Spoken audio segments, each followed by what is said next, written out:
You've done all the courses, you've attended the conferences, you've hit your targets and drawn your graphs in little red felt tip pen. But you've still got a crud boring car, and that sucks. Why, when you're a top-flight, finely honed selling machine who strides the land like a laptop-toting titan, should you force yourself into a boring grey box exactly the same as the grey box on the drive next door? Dunno really, but it's a beggar, and car manufacturers are falling over themselves, trying to create something that'll please the fleet manager and still give Terry the sales rep something to snog Mandy from Human Resources in. So, we're going to test the latest toothsome threesome sent to tempt Terry into ticking the box on his next fleet car order form. And so first up, if Terry is feeling a little continental, he might fancy a crack at this, the Laguna 1.8 Elegance Très Chic. And look at this, no key, you get a card. It's a gizmo. I suspect Terry likes gizmos.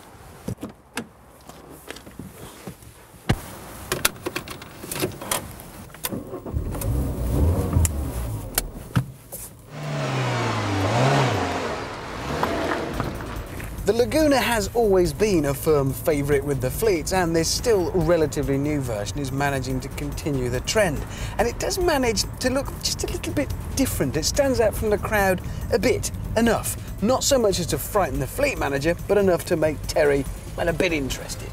Of all the versions in the Laguna range, the 1.8 is certainly not the strongest. You'd be far better off going for any of the diesels. The smaller petrol engines are, frankly, a little bit on the weedy side. And let's be honest, as a rep, we could do without it being written all over the thing. I don't want everyone to know I've only got the weedy version. One way in which the Laguna has always excelled is just in ride comfort. They've always given a very soft, cosseting, comfortable ride. At the same time, they can pick up their heels and get a bit of a scurry on when they need to. The result isn't exactly a pin-sharp racing car feel, but it actually managed to get round corners surprisingly quickly. Best way to sum it up is fluid. They don't have an especially luxurious feel about them, but somehow they are a little bit stylish. The French are very good at making big cars that aren't overbearing. They still feel quite light. Obviously, I've got to have my gizmos. It's no good just having the card instead of a key. I've got a fair bit in here. I've got my sat-nav, my automatic air conditioning, and that's about it. It's very plain and uncluttered. I've also got a rather miserly showing on the all-important cup holder front. Just one. I don't know what was going on when it came time to choose the materials for the interior, but I suspect they just had a rummage through a bag of oddments and bits and pieces left over. It's just a ragtag mismatch of all sorts of odds and sods, not at all attractive. And a word of warning to the fleet managers as well, Lagunas have never done particularly well on residuals. They depreciate faster than a piano falling out of a window. It's a very good way of offloading money. That said, it's the company money. Who cares? And as for that all-crucial image, I feel all right in this. I could turn up anywhere for my 9 o'clock meeting in Swanage or my 2 o'clock in Wolverhampton and not feel too ashamed. Despite its pretty sharp looks, the Renault Laguna is Mr. Softy himself. That cushiony ride keeps things comfy and gives surprisingly fluid handling. There's loads of kit available, including tyre pressure sensors and that clever keycard starter and entry system. It does need a good prod on the throttle though to get it going, and it's not exactly the biggest in its class. So, if you like 'em big and French, and let's face it, who doesn't, the Laguna has got to be in with a shout.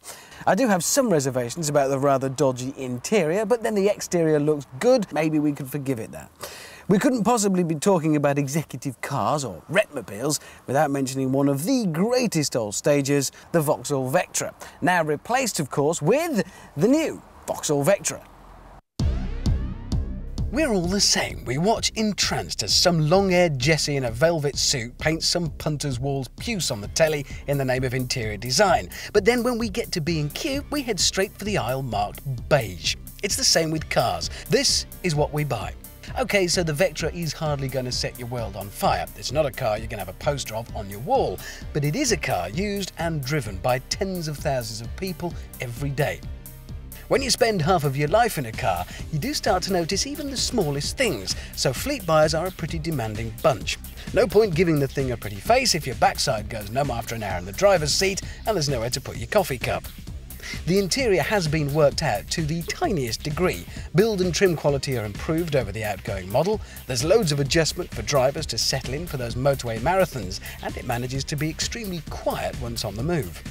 On the car we tested, that 1.8-litre petrol engine is adequate, but no more. This is a heavy car, remember, but once you've got it up to speed, everything's fine in the cruise. For the LS spec version, we got plenty of kit, but then you would expect that in this sector. Executives like toys, we all know that. It's never going to feel like a razor-sharp racer, which is just as well. Who wants to spend 8 hours a day in a car that makes your spine ache? It'll change direction quickly enough and makes a good job of levelling out the tattier stretches of road. As with all of these cars, it will lose money, as all the old fleet cars flood the market each year. But that is good news, of course, for private buyers of used cars. And who cares if big corporations lose their money anyway? The old Vectra took boring to the level of an art form. Any more boring, in fact, and it would have been entirely invisible. So the new one didn't really have to do that much to beat it. Vauxhall have created a much better car in every way, though. Looks, ride handling and accommodation are all improved for the new Vectra. If there's just one car as closely associated with life in the middle lane of the motorway as the Vauxhall Vectra, it is the Ford Mondeo.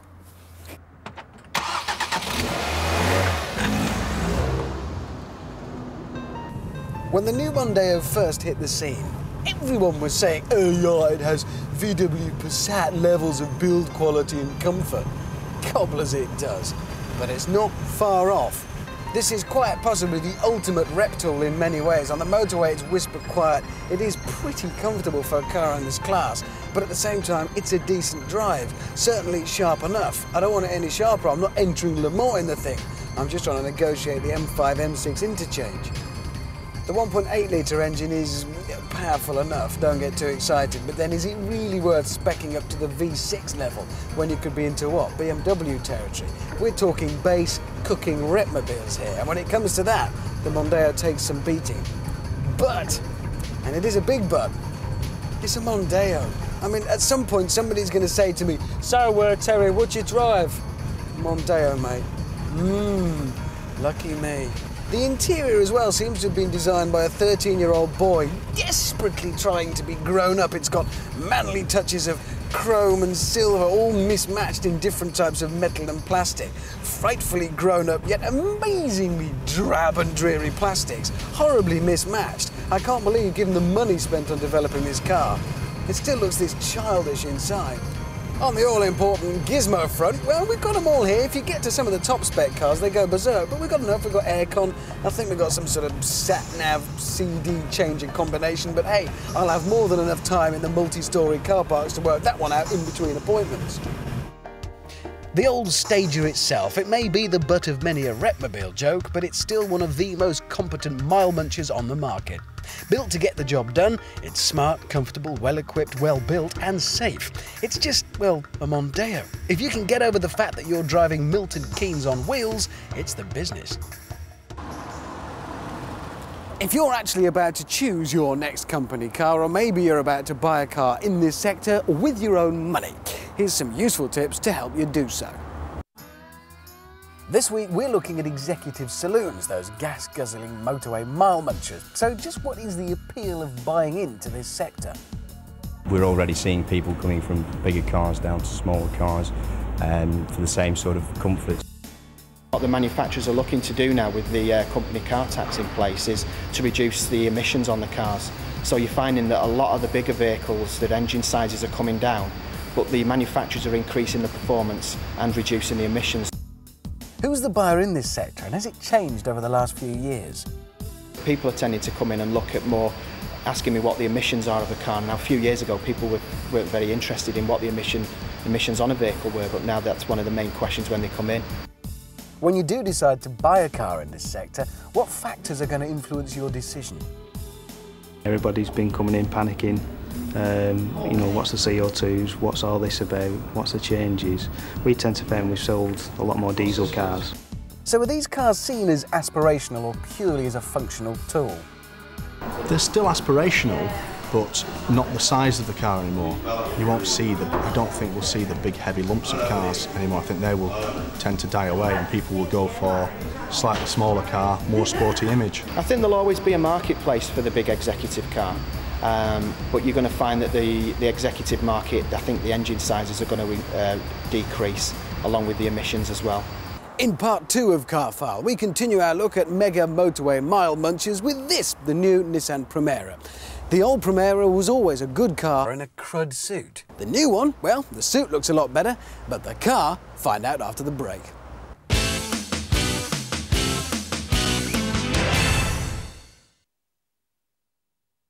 Welcome back to Car File. This week we're taking a look at executive cars, or repmobiles to you and me, and this one is really clever. Because it's the new Nissan Primera, and it's got a camera for when you're reversing. Handy that. The Nissan Primera always was a good car. It was, as I've said before, just stuck in a crud suit. It was so boring to look at that no matter how sporty and competent it might have been, you could never forgive it for being less interesting than gardening. That, though, has changed because the new Primera is certainly interesting to look at, though I don't know that you'd ever want to call it pretty. If you think it looks big and bulky on the outside, try the inside, where it is huge, cavernous. My voice is echoing in here. I don't know that I want to spend all day cruising the motorways in it. I'd get lonely. If the interior of the Mondeo was styled by a 13-year-old boy trying desperately to be grown up, the interior of the Primera was, I suspect, penned by an 8-year-old boy under the covers by torchlight as he read his space magazines. Whoa! It's a pastiche of high tech. I don't have dials in front of me, they're set into the centre of the dash. As a result, the whole thing feels further away, which adds to that feeling of spaciousness. And then in the middle, there's something designed for flying spaceships, I am sure. I'm sure if I press the right button in here as well, there'll be a ping, a door will open and my lunch will be ready. As a drive, well, it's nowhere near as bulky and wallowy as its look might make you think. It's actually quite sharp. And you would expect that, coming as it does from the pedigree of the original Primera, which was always a good drive. There's quite a handy range of engines, and even this, the baby 1.8, is not too bad. I'm not sure whether the Flash Gordon styling inside and out might not be trying just a little bit too hard. After all, this is a functional car. It has a purpose to serve. Not surprisingly, the new Primera is proving to be something of a fleet favourite, which is good news for the fleet managers, good news for Nissan, not good for you if you're looking at buying one of these privates, of course. The more of these are punted out into the fleets, the more the value will drop. Buy one of these with your own money and you might as well throw your cash out the window. You will lose it. The poor old Primera has always been let down by incredibly bland looks. Not a problem suffered by the new one. Those space-age lines certainly stand out from the crowd and also give us a spacious and light-filled cabin. The central-mounted controls and gear lever don't just look good, they work well too. And I doubt if the novelty of the reversing camera will ever wear out. Well, it sure is never going to be pretty, but it is distinctive, shall we say, and high-tech, and that might be enough for some people. But before we bring you our final rundown on our 3 chosen chariots, here's an alternative suggestion. It may not be from a manufacturer you would expect when we talk about executive cars, but then you shouldn't be such a snob. Hyundai. It's really not a name that resonates with heritage, pedigree and class. So, can a manufacturer that until recently was really a bargain basement joke really build a car to compete in this class? Well, they certainly did their research on the looks. Somebody bought a copy of Boy's Own Annual of Executive Cars 2000-2001 and they nicked the Jaguar S-Class for the tail a bit. And they've done something equally vague at the front end, this time trying to make it look vaguely Mercedes-ish with these kind of new C-Class style headlamps. The overall result is, well, closest I can think of is when Austin decided to bung a Rolls-Royce style grille on the front of the Allegro, presumably for a laugh. Very Van Den class.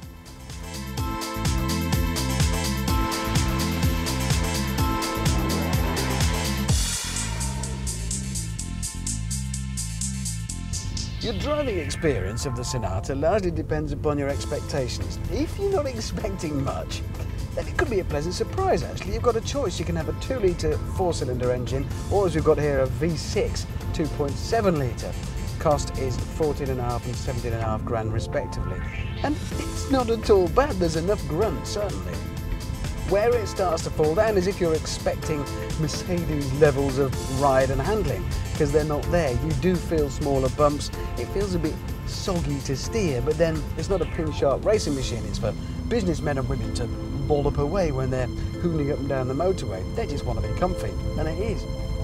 What you do get is a whole load of kit for your dosh. We've got pretty much everything in here. Aircon, reasonably sophisticated 10CD auto changer, electrically adjustable seats, the lot. With this top spec V6 you also get an automatic gearbox that you can push the lever across to the left and slot it up and down to change up and down the gears. Great fun, you'll use it once on the day you get it and probably never bother slipping it out of automatic again. But it's nice to get it for this kind of money. In terms of styling inside here, well, I think they might have brought Hyacinth Bouquet in as a consultant.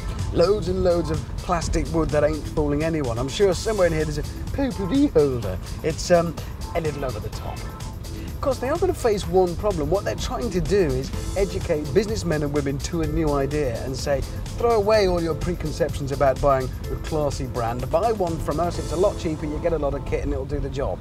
Yeah, it's really easy to teach businessmen and women. I mean, they'll listen to anybody. They're not stubborn. Good luck, Hyundai.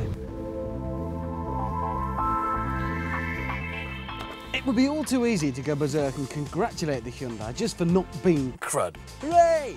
But actually, we expect a lot more than that nowadays, and 17.5 grand may be cheap, but it's still 17.5 grand, and it'll be interesting to see just how much your Hyundai Sonata would be worth in a couple of years. So if none of these have you slavering at the mouth and reaching for your corporate wallet, here's our list of top 5 alternatives. Number 5 is the Honda Accord. The VTEC engine makes for sparky performance, it's a sharp steerer and quiet too on the move. It's very well built and should have the usual Honda reliability.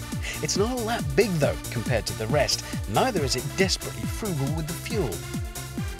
In 4th place, the BMW 3 Series. Great to drive, great to look at, and great just to wave the key fob around and impress your mates. But in this company, there's no getting around it. It is just too expensive. And actually, not all that big inside either. It may look funny, but don't laugh. It boasts one of the most comfortable rides on the market.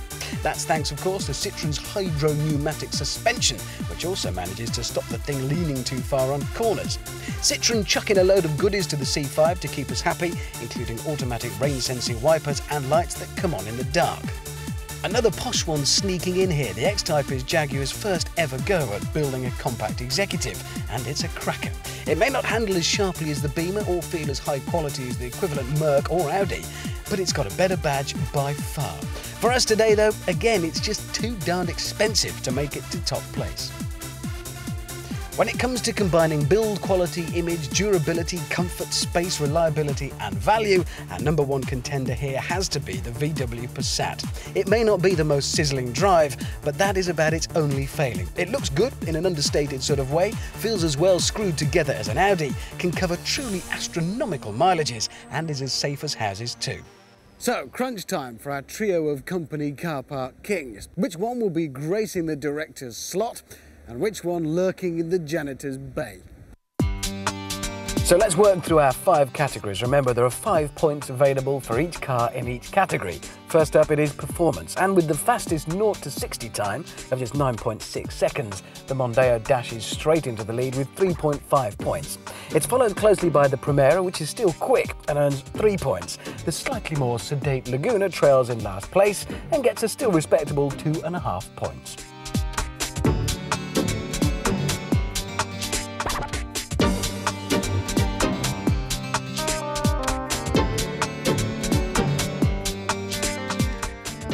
The next category is handling, and the Mondeo's winning moves earn it a healthy 4.5 points. It is a sharp car through the twisty bits. In second place, though still quick, is the Primera with 4 points. Remember, the previous one was always a quick car. This one just handles even better. In third place, the Laguna with 3.5 points. It's still rapid, but it's more of a soft, sedate and slinky sort of a drive.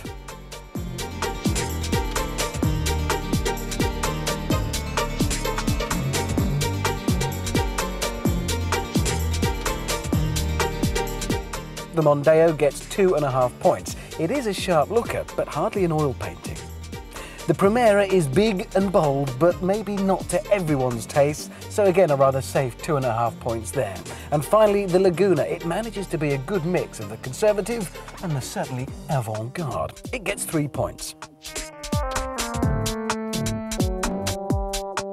When it comes to practicality, they're all three pretty much of a much. They're all big cars, they all have 4 seats, 4 doors and a big boot. So for the Mondeo, it's 4 points. For the Primera, it's 4 points. And for the Laguna, it's 4 points again.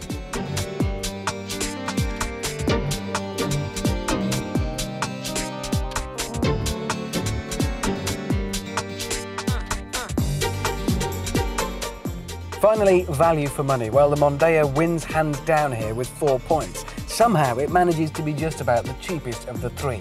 The Primera is a tad more expensive, but you do get an awful lot of kit for your money, and that gizmo of the year, a reversing camera to help you park. So 3.5 points there.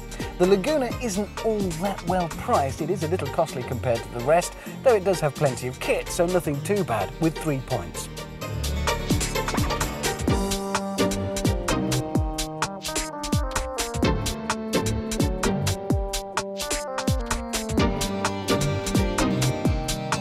Overall, as you'd expect in this sector, which is so hotly competed, it's very close. The Laguna trails in 3rd place with a still respectable 16 points. The Primera just ahead with 17, and then our king of the road this week, the Mondeo, with a mighty 18.5 points. That's it for this week on Car Files. See you next week for more. Now, can I get out of this crud suit? Or what?